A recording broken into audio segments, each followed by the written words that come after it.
কামু মারে খাইলা শরীর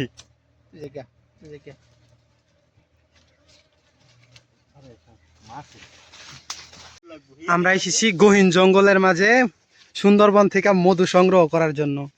এই মধুর নাম অবশ্য আমার জানা নেই, মেবি মাটিয়া মধু বলে।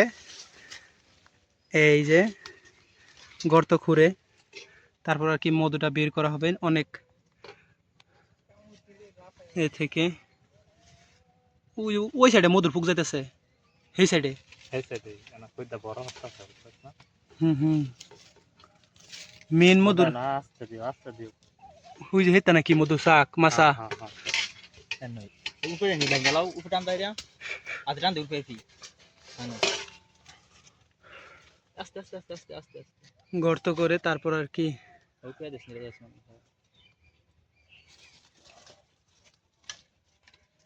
খাইছস। দাদা বলে মাল কি অনেক নিছে মধুর ফুক কই যা। হ্যাঁ দাদা উদালে কেন আছে, উদাল আছে তো।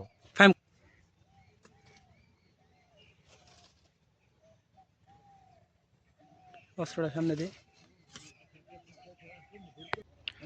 গভীর জঙ্গলের ভিতরে শুধু খালি আমরাই, আর কেউ নাই। কি মাল কই দেখছো খাইছস? তুই কি ভাবছস? হ্যাঁ দিছি ওই কাম যদি আসি রে মুত করে উঠছে ওটা। ও তাহলে মানে জায়গাটা অবশেষে দাদা খুরুঙ্গটা পাওয়া গেল।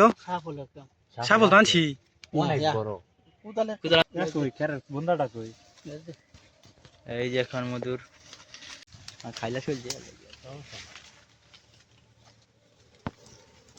মধু শাক বেটা দিনও ভাই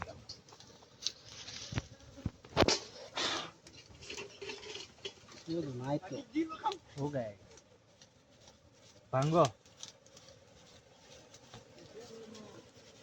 চুপ করে বই তখন কথা কই না যা মধু কামড়াইবো।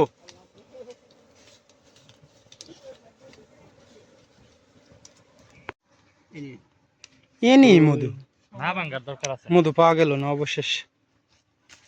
ঠিক না?